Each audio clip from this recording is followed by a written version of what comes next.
when you're shading, I don't want you to then just come here and just shade all over the place, not being consistent, spending too much time in one place and then not enough time in the other place. Like, that is really going to cause you to have very bad hue results. You're like, the shading is going to be very inconsistent, and on top of that, you're just not going to get the best results that you possibly could if you just simply, for one, take your time. Number two, every time you do your swing, so whether you are doing the flick away from you, you are doing the pull to you, or you're doing the pendulum swing, regardless of whichever method of shading that you choose or whichever technique of shading that you choose, I want you to ensure that you spend 3 seconds on that shading.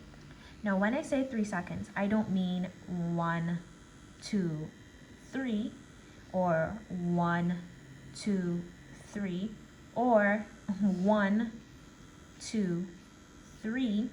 I mean, you actually spend the 3 seconds. So here's what you're going to do. If you're doing the flick away motion from you, so we're going that direction away from us.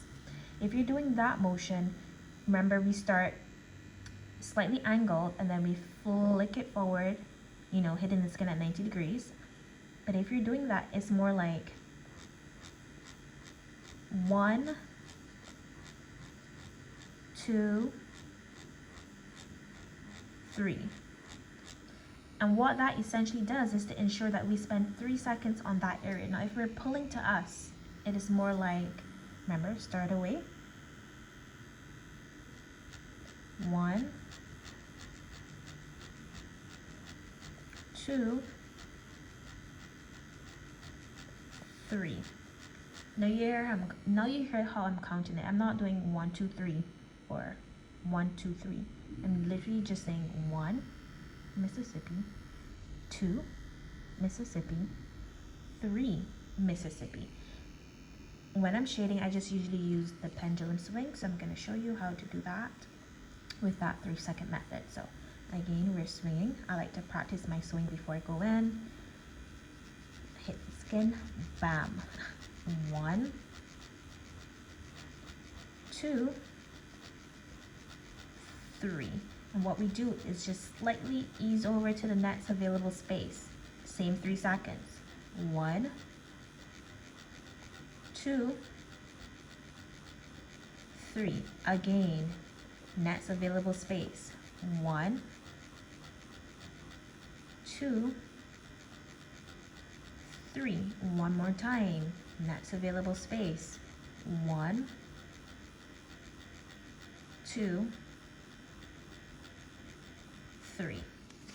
Now let's take a look at that. And one thing I want you guys to note with the pendulum swing, I'm pretty sure I mentioned it earlier. If I didn't, I'm mentioning it now. The pendulum swing is going to ensure that you get really saturated results.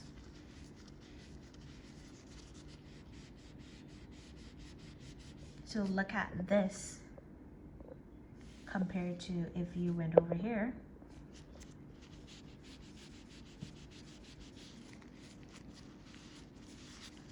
You would have essentially wasted your time on nothing. Excuse my dirty finger. You would have wasted your time on nothing compared to something that's saturated. And when you get it saturated, you know, on the first couple of passes too, that ensures that it cuts down on your time. It cuts down on the amount of passes that you're gonna have to do for the brow.